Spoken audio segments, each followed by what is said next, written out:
Yan, so ngayon naman mga boss, narinig niyo na ba ang tungkol sa WOW o Worms at Work? Ano kaya yan? Alamin natin dito sa ating Tutok Kalikasan.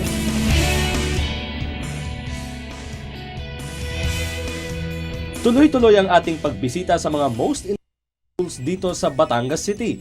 At ngayong tapos na tayo sa urban gardening na Batangas City East at ng Project Haven sa Talumpok, magtungo naman tayo sa Santo Niño National High School dahil dito may proyekto silang talaga namang mapapa-wow ka.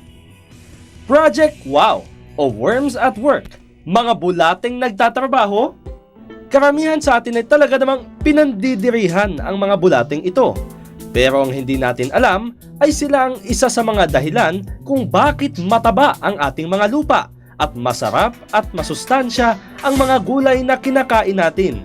Tunay po na nakakatulong ang mga bulate dito po sa may Santo Niño National High School dahil yun pong mga fertilizer na pinanggagalingan ng mga bulating yun ay inilalagay po nila sa mga halaman. Ngayon itong mga halaman po naman na ito ay nagagamit rin pala para sa mga pagkain na makatutulong para sa kalusugan ng ating mga bata. At syempre para malaman natin yung iba pang detalye tungkol dyan, kasama na natin ngayon ang principal ng eskwelahang ito. Walang iba kundi si Mrs. Aurora Ronquillo. Magandang umaga po.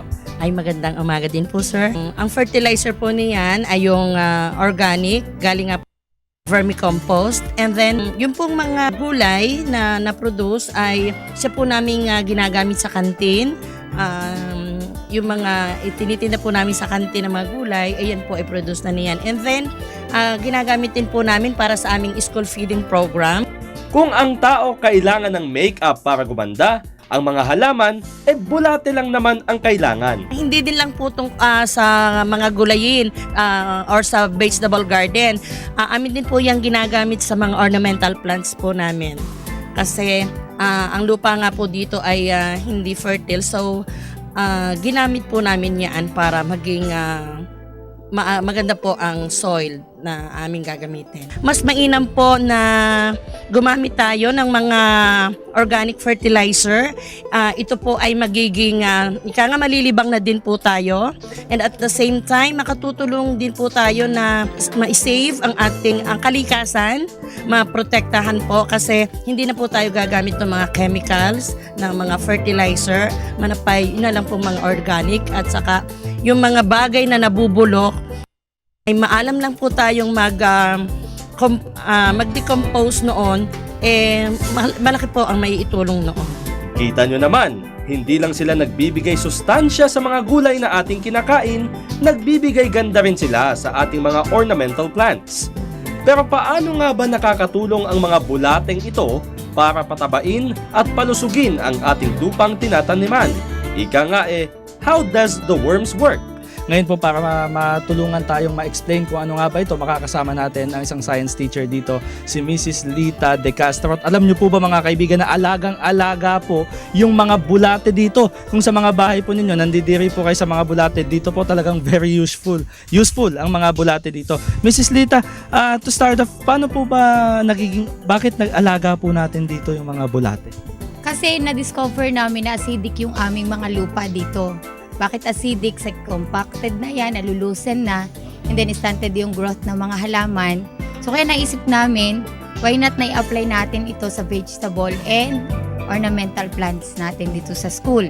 So kaya naisip namin na mag-produce kami ng a fertilizer which can make the soil fertile.